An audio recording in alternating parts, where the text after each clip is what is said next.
Press बंधुओं का, बहनों का बहुत बहुत धन्यवाद कि आज आपने समय निकाला और हमें आज ये मौका दिया कि आम आदमी पार्टी की तरफ से हम ये जो एविक्शन ड्राइव चल रही है या एंटी एनक्रोचमेंट ड्राइव चल रही है और जो इतना कियोस पूरी स्टेट में हो रखा है उसके ऊपर आम आदमी पार्टी की तरफ से अपना पक्ष रखें। आज आम आदमी पार्टी की तरफ से हम लोग J&K दोनों जितने भी रीजन हैं हमारे बेसिक चीजें आपको बताना चाहते हैं और कुछ सवाल हम सरकार से, एडमिनिस्ट्रेशन से पूछना चाहते हैं और चाहते हैं कि जितनी जल्दी हो सके हमें इन सवालों का जवाब दिया जाए। सबसे पहले बैकग्राउंड में आपको बताऊं कि आप जानते हैं कि महाराजा जी के टाइम से ये रूल था, रेवेन्यू डिपार्टमेंट को दिया गया था ये सारी जितनी भी लैंड है हमारी J&K की, इसको किस तरीके से डील किया जाए और स्टेट लैंड और नजूल लैंड जिससे पहले कहा जाता था उसके बारे में बात कर ली जाए। दो चीजें मैं आपको बताना चाहती हूं कि 1976 में एक गवर्नमेंट ने ये ऑर्डर दिया था कि J&K गवर्नमेंट ने ये ऑर्डर दिया था कि मुबारक मंडी के 13 किलोमीटर रेडियस में जो है वो डेवलपमेंट अथॉरिटी JDA को, जम्मू डेवलपमेंट अथॉरिटी को दी जाए। लेकिन अनफॉर्चुनेट बात यह है कि उसके ऊपर आज तक कभी कोई काम नहीं किया गया। अगर आप आज भी जाएं मुबारक मंडी के आगे पीछे 13 किलोमीटर के रेडियस में आप जाते हैं तो आप देखेंगे कि गलियां जो हैं, जो एनक्रोचमेंट वहाँ लोग जो ऑलरेडी वहाँ रह रहे थे, जिनका एक कमरा था अब उसके पास 3 कमरे हो गए हैं, उसके ऊपर छत के ऊपर भी कमरे बन गए हैं। और गवर्नमेंट ने क्योंकि अपने पर्सनल इंटरेस्ट की वजह से पहले जितनी भी गवर्नमेंट्स रही हैं उसके ऊपर कोई काम नहीं किया। आज ये हालात है जम्मू के कि आप पैदल भी उसमें नहीं चल सकते हैं, नंबर 1। दूसरा, अब अर्बन डेवलपमेंट और J&K हाउसिंग जो बोर्ड है उन्होंने ऐसा काम किया, अब कैसे पिछली सरकारों ने मिलके किया कि जितने भी इलीगल एनक्रोचमेंट हुई और इतनी सारी बस्तियां बस गईं, लोगों ने घर बनाए, लेकिन वो किसकी वजह से हुआ हम ये जानना चाहते हैं। आम आदमी पार्टी ये जानना चाहती है कि छन्नी हिम्मत, रूपनगर, त्रिकुटा नगर, हाउसिंग कॉलोनीज ये जो बनाई गई, यहां पे बेसिक सुविधाओं के नाम पे क्या दिया गया है और जो ये एनक्रोच करके JDA की लैंड में भी लोगों के घर बनाए गए हैं और आज वही कुछ ऐसी जगहों पे आज पीला पंजा चल रहा है। अब आप देख रहे हैं मलिक मार्केट की हालत देख रहे हैं, इतना बुरा हाल कि वहां पर लोग आपस में ही पत्थरबाजी करके एक दूसरे का सर फाड़ रहे हैं। ये हालात लाने के लिए क्यों ऐसे हालात हमारे जम्मू कश्मीर में जो एक अमन का देश था, जहां पे सारे लोग प्यार से मिलके रह रहे हैं, वहां पे ये एडमिनिस्ट्रेशन जो दिल्ली से सरकार चलाई जा रही है और हमारे ऑनरेबल LG साहब जो हैं, बिना सोचे समझे। और मजेदार बात ये है, मुझे हंसी इस बात की आती है और हम लोगों को ये हम सवाल पूछना चाहते हैं कि आप नाम दे देते, जब आपसे प्रश्न किया जाता है तो आप नाम दे देते हैं कि ये तो कोर्ट के ऑर्डर्स हैं। कौन सी कोर्ट के ऑर्डर्स हैं? कोर्ट के ऑर्डर्स क्या आप जितने भी हमारे स्टेट में कोर्ट ऑर्डर देती है क्या आप इसको इंप्लीमेंट करते हैं? नहीं, ये सिर्फ ह्यूमिलेट करने का तरीका है, आप ह्यूमिलेट कर रहे हैं। अब मैं एक और चीज आपसे, आपके माध्यम से इस सरकार से पूछना चाहती हूँ। 1947 में जो बेचारे लोग बेघर होके अंदर आए हमारे पाकिस्तान से, उसके बाद 71 की लड़ाई, उसके बाद 62 की लड़ाई, और ये जितने भी रिहैब करके वहां के लोग यहाँ पे आए वो कहाँ जाएंगे? क्या आपने एडमिनिस्ट्रेशन जो पहले भी थी या सरकारें जितनी भी आई, क्या उन्होंने जितनी भी फॉरेस्ट लैंड है, जो स्टेट लैंड है, जो घास चराई है, क्या इस लैंड के ऊपर कोई डिमार्केशन करा है? मुझे नहीं लगता।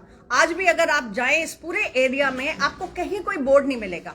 अब क्योंकि इलेक्शंस आने वाले हैं, क्योंकि बीजेपी सरकार को लग रहा है कि हमारी ग्राउंड जो है पैरों के नीचे से फिसल रही है, हम इसको कैसे वापस लाएं, तो ये एक नया धंधा इन्होंने स्टार्ट कर दिया है और पूरी स्टेट को उथल पुथल करके रख दिया है। आम आदमी पार्टी ये जानना चाहती है सरकार से और एलजी सरकार से, जो पपेट तो है, क्योंकि इनकी डोरी जो है, जैसे पपेट की डोरी जो होती है वो पीछे किसी के हाथ में होती है, वैसे ये पीछे दिल्ली से ये जो लोग इसको चला रहे हैं और अपने यहाँ अपनी ग्राउंड बना रहे हैं इलेक्शंस के लिए। हम सिर्फ एक चीज जानना चाहते हैं, इतने बड़े बड़े जितने भी सो कॉल्ड बड़े बड़े मिनिस्टर्स हैं, मैं नाम नहीं लूंगी क्योंकि आप बंधुओं को पहले भी पता है, नाम लेने से पहले आप लोगों को मालूम है कि कुछ एक सेलेक्टिव अप्रोच ये एलजी सरकार कर रही है और एडमिनिस्ट्रेशन को दे रही है।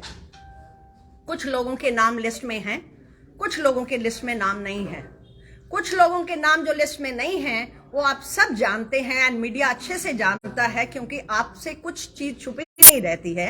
आप सब जानते हैं कि उनके नाम उन लिस्टों में है ही नहीं। कितनी मजेदार बात है, आपने इतने बड़े बड़े एस्टैब्लिशमेंट्स बना दिए, आपने कमर्शियल वेंचर्स इतने बड़े बड़े कर दिए और उनका नाम और इतनी एनक्रोच आपने करी है। मैं बताऊं, मेरा घर सैनिक कॉलोनी में है, एक्सटेंशन में। अगर आप जाएं पूरा चाटा, पूरा सुंजवा, पूरा भटिंडी बैक साइड में अगर आप देखें तो ये बड़े बड़े जितने भी लैंड ग्रैबर्स हैं, ये बड़े बड़े जितने भी मिनिस्टर्स हैं सो कॉल्ड, जो पहले दूसरी पार्टी में थे, लेकिन जब पता चला कि गाज गिरने वाली है तो भारतीय जनता पार्टी में शामिल हो गए, और भारतीय जनता पार्टी में शामिल हो गए तो आज उनका कहीं नाम नहीं है। आप हाईवे पे जाएं, भटिंडी की बात के साथ साथ मैं अगर आप लोगों से बात करूं, अगर आप ये ठंडी खुई की तरफ जाएं, ठंडी खुई में इतने बड़े बड़े होटल आप बना रहे हो, उस समय आपको ये नहीं लग रहा कि ये यहाँ नाला है? और एक ऑलरेडी जो वहां होटल था 17 माइल्स, उसको आपने बंद करा दिया। क्यों? क्योंकि आपके पास वो ताकत है आज पीछे से, क्योंकि आपके भाई भतीजे उस कुर्सी पे बैठे हुए हैं बीजेपी में जो आपको आंच नहीं आने देंगे। तो मैं आपके माध्यम से अपनी आम आदमी पार्टी की तरफ से सबसे बड़ा सवाल ये जानना चाहती हूं कि ये जो मिनिस्टर्स हैं आपके सो कॉल्ड, जो इन्होंने लैंड ग्रैब कर रखी है, चाहे वो रूपनगर हो, चाहे वो जानीपुर में हो, चाहे वो भटिंडी में हो या सुंजवा में हो, ये जो लैंड इन्होंने इतनी एनक्रोच कर रखी है। और ऑफकोर्स सबसे बड़ी बात है, निर्मल सिंह जी का नाम लूंगी मैं, आपने इंडियन आर्मी की लैंड पे घर बनाया और आर्मी बेचारी थक गई कोर्ट में जा जाके, लेकिन उसका कोई हल नहीं आपने निकाला। मैं जानना चाहती हूं कि हमारे देश की जो इंडियन आर्मी है, क्या सिक्योरिटी की जरूरत नहीं उन्हें? ऐसे ही सिविलियंस बड़ी बड़ी कोठियां बनती जाएंगी आर्मी के लैंड पे, जहां पे सो कॉल्ड इंपॉर्टेंट इनका पूरा का पूरा तसला रखा जाता है, अम्युनिशन रखा जाता है। क्या उसको सिक्योरिटी का कोई थ्रेट नहीं है? उसके लिए सरकार क्या कर रही है? मैं जानना चाहती हूं, आम आदमी पार्टी ये जानना चाहती है आज कि ये सारे मिनिस्टर्स की एनक्रोचमेंट के बारे में क्या सोच रही है। आप सेलेक्टिव अप्रोच नहीं ला सकते। हम ऑनरेबल कोर्ट को मानते हैं, हम भी चाहते हैं कि जिन्होंने इलीगल एनक्रोचमेंट कर रखी है वो वापस लेनी चाहिए। बिकॉज अगर आज हमने एक प्रेसिडेंस इसको सेट कर दिया तो आने वाले समय में हमारे पास 1 इंच जगह नहीं बचेगी जेएनके में। सारे के सारे जंगलात की जगह, सारी की सारी स्टेट लैंड, सारे के सारे जो घाटचराई लैंड है, चाहे वो रोशनी एक्ट है या सारे एक्ट हैं जो यहाँ हर सरकार आती है अपना नया एक राग अलापने लगती है, हम चाहते हैं कि ये एनक्रोचमेंट जो फालतू की है और जो बड़े बड़े घाघ लोग हैं, जो बड़े बड़े धुरंधर हैं इसमें, उनसे पहले ली जाए वापस। आप क्या कर रहे हैं? आप सेलेक्टिव अप्रोच कर रहे हैं। आप एक सर्दियों का मौसम है, आप खुद सोचें। मेरे को बहुत अफसोस होता है जब हम वीडियोस देखते हैं कि छोटे छोटे बच्चे लेके माएँ सामान लेके बाहर बैठी हैं, रो रही हैं, कलप रही हैं और उनके घर आप तोड़ रहे हैं। आप देखिए, रोज के रोज ये एलजी साहब की तरफ से आ रहा है डिस्ट्रिक्ट कमिश्नर्स को, डिविजनल कमिश्नर को, कि जिनके पास लैंड है 5 मरले या 10